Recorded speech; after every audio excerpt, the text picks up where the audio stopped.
1.5 കൊല്ലം മുമ്പേ ഫാസിസത്തിനെതിരെ യുദ്ധം നയിക്കാൻ പോയിട്ടുള്ള ചെങ്ങായി പെട്ടിമ്പ്രമാണത്തിൽ പുറപ്പെട്ടുന്നുണ്ട്. പെട്ടിമ്പ്രമാണം അവിടുത്തെ കഴിഞ്ഞിട്ട് ഇങ്ങോട്ട് പോരാ. നിങ്ങൾ നോക്കൂ, അവിടെ പോയിട്ട് ഒന്നും ചെയ്തിട്ടില്ല. ചുക്കെന്താ ചുണ്ണാമ്പെന്താന്ന് അറിയില്ല പാർലമെന്റ് എന്ന് പറഞ്ഞാൽ. അവിടെ പോയിട്ട് ഇങ്ങോട്ട് തിരിച്ചു വരികയാണ്. അദ്ദേഹത്തിന്റെ പ്രസംഗമൊക്കെ ഉണ്ട്. ഇവിടെ ആർക്കും വിദ്യാഭ്യാസം ഇല്ലാന്ന് ലീഗരായിരുന്നു ആണോ? അദ്ദേഹത്തിന്റെ ഒരു ഇംഗ്ലീഷ് പ്രസംഗമൊക്കെ ഉണ്ടാക്കുന്ന കേൾക്കണം ഇവിടെയുള്ള ആൾക്കാർ ലോകസഭയിൽ പോയിട്ട്.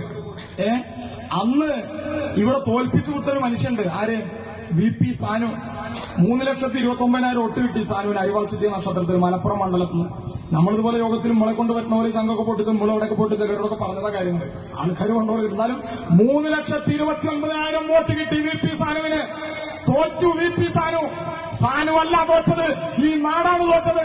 പ്രിയപ്പെട്ടവരെ, VP സാനു ഇപ്പോഴും ഈ കൊടുന്തണുപ്പിൽ മണ്ണിൽ പണിയെടുക്കുന്നവൻ, ചേറിൽ പണിയെടുക്കുന്നവൻ, ജീവിക്കാൻ വേണ്ടി ഡൽഹിയിൽ നടക്കുന്ന സമരത്തിൽ പ്രിയപ്പെട്ടവരെ ആ കൃഷിക്കാരന്റെ കൂടെ സാനുവുണ്ട്. ഈ സുജായി ഇല്ല. ഈ സുജായിനെ കാണില്ല അവിടെ. ഇപ്പോ വേറെ സ്വപ്നത്തിൽ അന്നൊരു സ്വപ്നം ഉണ്ടായി. അന്നത്തെ സ്വപ്നം എന്താ അറിയോ? വയനാട് ചുരമിറങ്ങിയിട്ട് അവസാനത്തെ വണ്ടി വരുന്നുണ്ട്, കയ്യാട്ടി കയറിക്കോളുണ്ട്, അവിടെ ക്യാബിനറ്റ് ഉണ്ട്, പദവിണ്ട് എന്നൊക്കെ വിചാരിച്ച് സ്വപ്നം കണ്ടിട്ട് പോയതാണ്. അവിടെ പോയിട്ട് കട്ടൻ ചായ ഇല്ല, ഒന്നുമില്ല, തിരിച്ചു പോരാണ്. ഇവിടെ മന്ത്രിസ്ഥാനം കെട്ടിച്ചിട്ടാണ്. ആ പൂതി പാണ്ടിക്കടവത്ത് വെച്ചാൽ ഇത് കേരളമാണ് എന്ന് നാട് തെളിയിക്കും. ഒരു തർക്കവും വേണ്ട. ഈ കേരളത്തിൽ പ്രിയപ്പെട്ടവരെ ഇടതുപക്ഷത്തോടൊപ്പമല്ലാതെ ഈ നാട്ടിൽ ആൾക്ക് എങ്ങനെയാണ് മറ്റൊരു പക്ഷത്ത് നിൽക്കാൻ പറ്റുമോ? ഈ കേരളത്തിൽ ഇടതുപക്ഷത്തിനോടൊപ്പമല്ലാതെ ഏത് വിഭാഗത്തിന് നിൽക്കാൻ പറ്റും? ഈ തെരഞ്ഞെടുപ്പിൽ ഇടതുപക്ഷത്തിന് വോട്ട് ചെയ്യണം പറഞ്ഞിട്ട് നിങ്ങളൊക്കെ വീട്ടുകൂടെ പോയവരാണല്ലോ. ഈ കേരളത്തിൽ ആരോടെങ്കിലും ഒരാളോട് പിണറായി ഗവൺമെന്റ് പ്രവർത്തനം ശരിയല്ലാത്തതുകൊണ്ട് ഞങ്ങൾ വോട്ട് ചെയ്യില്ലാന്ന് ഒരു മനുഷ്യൻ ഈ കേരളത്തിൽ തെരഞ്ഞെടുപ്പ് പ്രവർത്തനത്തിന് പോയ ഒരു ഇടതുപക്ഷക്കാരനോട് പറഞ്ഞിട്ടില്ല. ഈ കേരളത്തിൽ ഇതാണ് ഇടതുപക്ഷം. ഇടതുപക്ഷം ഈ നാട്ടിലെ ജനങ്ങളെ വിശ്വാസത്തിലെടുത്ത് ജനങ്ങളോടൊപ്പം നിന്ന് ഈ നാട്ടിൽ പ്രവർത്തിച്ചു മുന്നേറും. ഞങ്ങൾക്ക് നിലപാടുണ്ട്. ഞങ്ങൾക്ക് വർഗീയതയോട് നിലപാടുണ്ട്. BJP SDPI വോട്ട് ചെയ്തിട്ട് 4 പ്രസിഡന്റ് ഉണ്ടായി. മണിക്കൂർ തികഞ്ഞില്ല, രാജിവെച്ചു ഇടതുപക്ഷം. ഇതാണ് നിലപാട്, ഇടതുപക്ഷത്തിന്റെ നിലപാട്.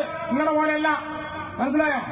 നിങ്ങളുടെ പോലെയല്ല. മതം പറഞ്ഞിട്ടും ജാതി പറഞ്ഞിട്ടും നമ്മുടെ നാട്ടിൽ തിരിപ്പുണ്ടാക്കിയിട്ട് വോട്ട് വെക്കണം. അതുകൊണ്ടാണ് ഇവിടെ ഇതൊക്കെ പറഞ്ഞത്. ട്രൗസർ നീളം കൂടുതലാണ്, മക്കനടില്ല, ഇത് തട്ടടില്ല, നിസ്കരിക്കില്ല, മറ്റതാണ് മറിച്ചതാണ്, ഇങ്ങനെ പറയും. അവനാന്റെ ജാതി സമുദായം എന്നൊക്കെ പറഞ്ഞ് നമ്മുടെ നാട്ടിൽ തിരിപ്പുണ്ടാക്കാനാണ് ഇവരുടെ പണിയെന്ന് ഈ നാട് തിരിച്ചറിഞ്ഞിട്ടുണ്ട്. പ്രിയപ്പെട്ടവരെ, നമ്മുടെ നാട് ഒരു ചരിത്ര ദൌത്യത്തിലേക്ക് പോവുകയാണ്. 1956 നവംബർ മാസം 1-ാം തീയതി ഐക്യ കേരളം രൂപപ്പെട്ടതിനു ശേഷം 1957 ഏപ്രിൽ മാസം 5-ാം തീയതി ലോകത്തെ ഞെട്ടിച്ചുകൊണ്ട് ബാലറ്റ് പെട്ടിയിലൂടെ ആദ്യം അധികാരത്തിൽ വന്ന സഖാവ് EMSന്റെ ഗവൺമെന്റ് ഉള്ള കാലം മുതൽ ഈ നാട്ടിലെ മലയാളികൾ മനസ്സിൽ കൊണ്ട് നടക്കുന്ന മഹത്തായ ഒരു സ്വപ്നമുണ്ട്.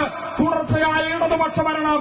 ഇടതുപക്ഷത്തിന്റെ തുടർച്ചയായ ഭരണം 2021 എന്ന വർഷത്തിൽ ഈ നാട്ടിൽ സാധ്യമാകുമ്പോ ഞാൻ എന്റെ പങ്ക് നിർവഹിച്ചിട്ടുണ്ട്. നമ്മൾ നമ്മുടെ കടമ നിർവഹിച്ചിട്ടുണ്ട്.